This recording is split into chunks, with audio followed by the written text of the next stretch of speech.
لازم تبهديله، لازم فضيحة، لازم اصبروا تشوف. الجزائر بإرثها الثقافي وثقلها الدبلوماسي تخلد وتوثق مرة أخرى تاريخها على خارطة التراث العالمي.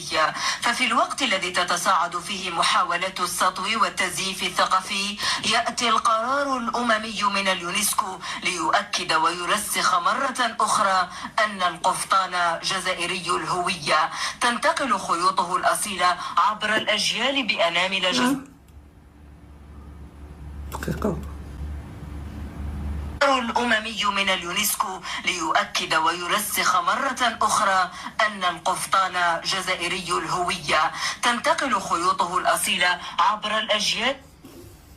دونك البارحة يا جماعة بقدرتي قادر، بعد ما حنا كنا نظن هذاك عميل المخزن شوقي بن زهرة وكذا كان يقول لكم القفطان ومغربي وسجل في اليونسكو وكذا، راهو كان يكذب. المشكل ماشي العملاء فقط اللي قالوا الكلام هذا راهو بيان تاع وزارة الخارجية الجزائرية على القفطان.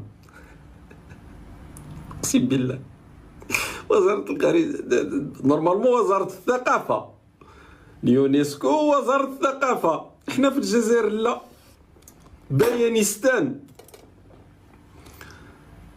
قفطان قضية في اليونسكو، تراث ما تراث، شكون يصدر البيان؟ لا عطي وزارة الخارجية الجزائرية. توحشوا البيانات على بالك.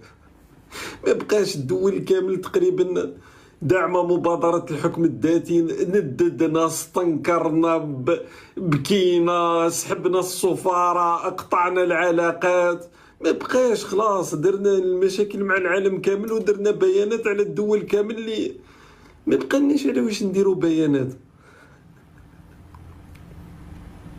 طون قال لك صبر، وزارة الخارجية الجزائرية راهم فارغين شغل، عندنا ايكيب كبيرة باش ما يخرجوش للبطالة مساكن. دونك القفطان مغربي لا، حنا نخرجوا بيان بانه القفطان جزائري. كيفاش؟ الله اعلم، واحد ما على بالو. اصبروا تشوف نسمعوا العالم الواقعي واش راهو يقول.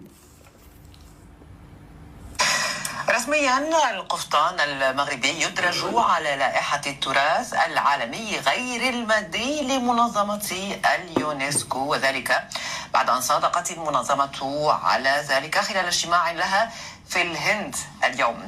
الحكومة المغربية فرونس 24 على لسان محامية البوليساريو، هذه راهي كل